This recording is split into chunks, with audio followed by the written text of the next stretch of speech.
I am now at one of the tallest residences/offices in the Klang Valley, a place which Chmiel has decided to set up shop in, at least for the last 3 years. Let's find out why and listen to his journey of turbocharging some of the most impeccable companies operating now. Let's take a look.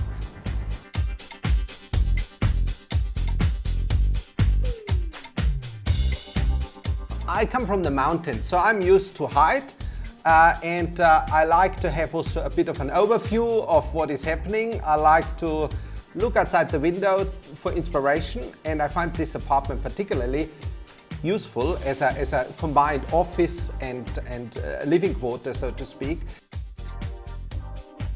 Chmiel's journey has been nothing short of a high at any one time and somewhat intriguing. He has approximately 30 years of experience in rapidly growing, disruptive online businesses. He has built significant expertise on a global scale in strategy, innovative technologies, and corporate finance, leading more than 30 acquisitions and being taken over 6 times. During his career, he was instrumental in the creation of 3 unicorns and is known for significantly increasing shareholder value for all companies in which he is or was involved.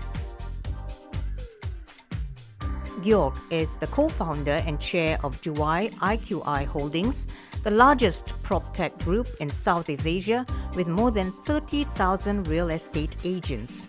He is also the non-executive chair of Space Talk, which provides watches so children and the elderly do not get lost and provides a report on their safety and well-being.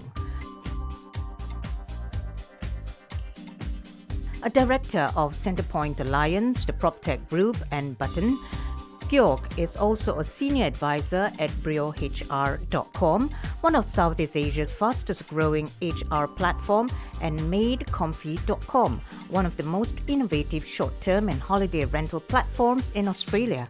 Besides this, he also helps and supports GoFlex, a new events business that gives people access to education, knowledge, and inspiration at any time.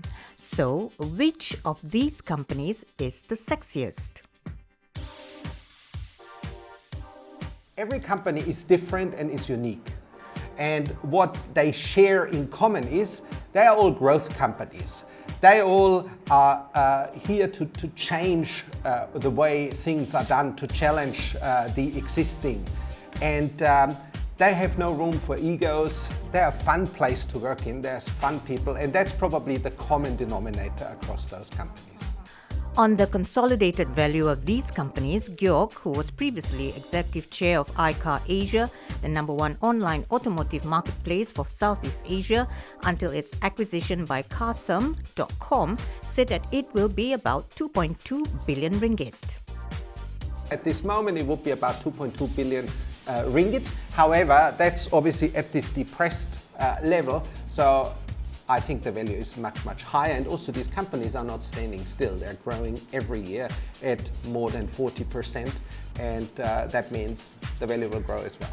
I would say for some of the companies even better for 2023, because with the general elections now in Malaysia passed, with the elections in Australia earlier, also the confidence is coming back into the market. The share markets have adjusted. And now everybody looks probably for a recovery by mid-2023. It's a feel-good factor, indeed. And how does he ensure the success of these companies? You can never relax, which is really, really important. So you can't say, okay, I've done everything and now I can relax for 3 months. So you have to constantly stay alert. You have to be very organized also. I'm very organized in terms of how I manage my tasks, how I arrange for meetings and so on and so forth, use common technology in order to do so. And you have to constantly challenge the company. And I've got 5 areas where I challenge companies in. One is the vision absolutely clear and understood by everyone in the company? So everybody in the company should be able to explain what the company is about and what the company wants to achieve. And this is not everybody, and this is not about like revenue growth. That's not a vision, that's an outcome. So it's really about why do we exist and what do we want to achieve. The next thing is then also ensuring how this is measured in the company, which is about forward-looking rather than backward-looking. The third thing is what do you focus on? Do you focus on share price, or do you focus actually on value creation, on long-term value creation? And the latter is what I make sure is really, really done. So not get deterred if the share price is down one day, because the next day it might be up already, but which assets are being generated, which are which secure future revenues and which ultimately drive the value. And then the culture, to check with people, how do they feel about working in the company? Because if they're disengaged and so on, the whole success is at danger. And last but not least, speak to the investors, because they own the company. I mean, I'm invested in these companies and other people are invested in the companies, and they own. So they trust their money in the management team, in the people driving this growth, and to see how they're feeling and how the share price is moving and why is it moving, and like longer term. On the challenges faced by these businesses, this is what Georg had to say. One is human capital. Is there enough human capital available? Do you have the right management team? Do you have the right staff in certain functions in place?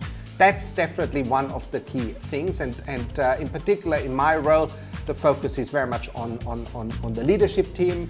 As in 3 companies, I'm the chair, so there it's about, do we have the right CEO? Is the vision understood, etc. In others, I'm more senior advisor, so it's more specific on certain areas where I get asked to help with finding new talent for specific roles and so on. The second bit is the financial capital. Does the business have enough money to grow? Which is, at this time, harder than it is before.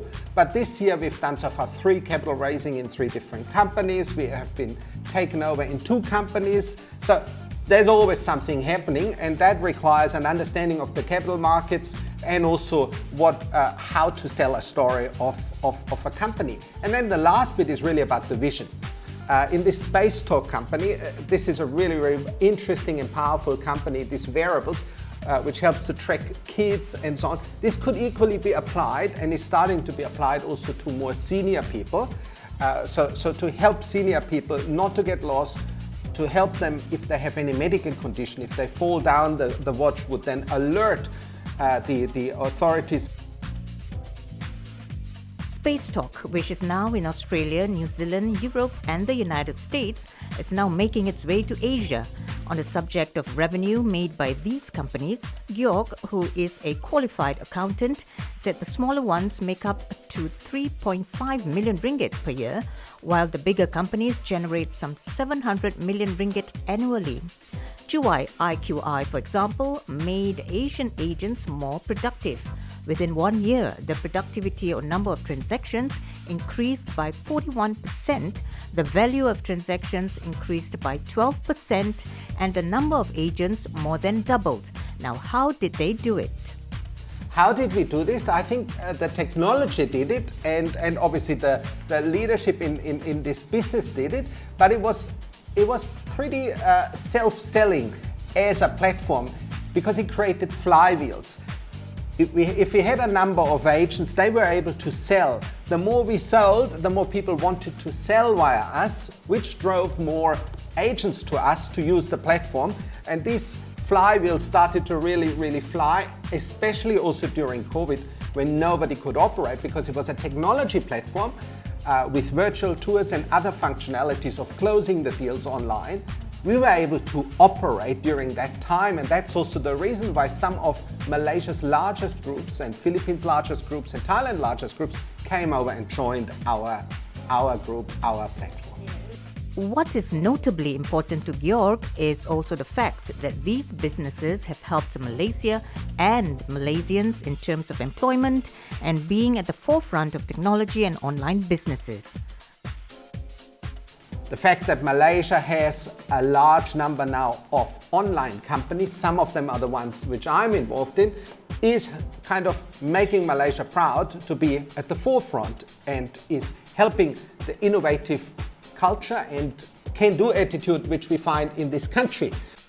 Georg, who was also managing director and CEO of the iProperty Group until its sale to REA Group in the biggest online takeover in Southeast Asia at that point in time, believes that instilling a healthy and happy work culture is pivotal to the success of a business. He gives you all the tools that you need, and he guides you along the way, and that makes it fun because you know you can make mistakes, you learn from it, and he forgives you if you do it, once, not many times or whatever. But yeah, he makes work fun, and that's I think we had a conversation yesterday, like, how do you stay with someone for so long and you work with him for so long? It's like, because he doesn't make work feel like work. I mean, whatever I'm doing, that he never criticizes or something, So he always even he doesn't like something, he will at least give you advice or tell you maybe like this, maybe like this, or what do you think about that? How do you think about this? So he's always giving a lot of inspirations regarding this thing. Yeah. He's very straightforward. He doesn't make things complicated. He just tell you what he needs and get it done. He doesn't micromanage you. He doesn't chase you every hour. No. He just tell you, okay, I need this by this time. Get it done for me. And all I need to do is just report back to him. So that's amazing. That's a lot better. So obviously, the success of these companies lied very much in the unorthodox manner that was employed by Georg to manage them.